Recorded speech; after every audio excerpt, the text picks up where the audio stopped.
ফেসবুকে এবং ইউটিউবে নিজের বাসার শেফ দিলীপকে নিয়ে মজার ভিডিও বানানো শুরু করেছিলেন পরিচালক ফারহা খান। অনেকে তখন তাকে কটাক্ষ করেন।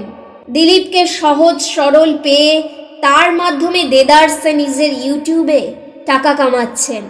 কেউ কেউ বলেছিলেন ভালোই ব্যবসা। সরল দিলীপ জানেও না ফেসবুকে তাকে দেখিয়ে ফারহা খান কত টাকা বাগাচ্ছেন। সেই সময় অনেক মাস চুপ থাকেন ফারহা।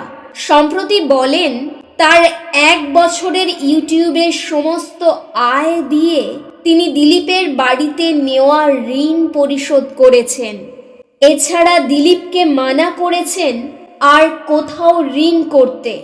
দিয়েছেন দিলীপকে বাড়ি করার টাকা। দিলীপের ছেলে ভর্তি হয়েছে ইংলিশ মিডিয়ামে। এছাড়া এখন দিলীপ বাড়ি যাওয়া আসা করেন বিমানে করে। আমরা মানুষকে কত সহজে জাজ করে ফেলি, তাই না? পুরো গল্প না জেনে, পুরো গল্পটা না পড়ে নিজের মতো করে সমীকরণ মেলাই। আসলে তেতো সত্য হলো দিলীপ হাসি খুশি মজার মানুষ হলেও তাকে সবাই চিনেছেন ফারহা খানের দৌলতে। ফারহা খান তাকে অনেকটা হাত ধরেই বিখ্যাত বানিয়েছেন। তিনি চাইলে সেটা নাও করতে পারতেন। এই যে 1টা বছর তিনি কথা শুনে গেলেন, সেই ফাঁকে তিনি পরিশোধ করছিলেন দিলীপের করা ঋণ। মানুষ হিসেবে এই দিক থেকে ফারহা খান অনন্য। আজ দিলীপের একটা ফেস ভ্যালু হয়েছে। সে আলাদা ইউটিউব চ্যানেল খুলে আয় করছে। কিন্তু শুরুতে শুধু দিলীপ ভিডিও বানালে কয়জন সেটা দেখত? কত টাকাই বা পেত?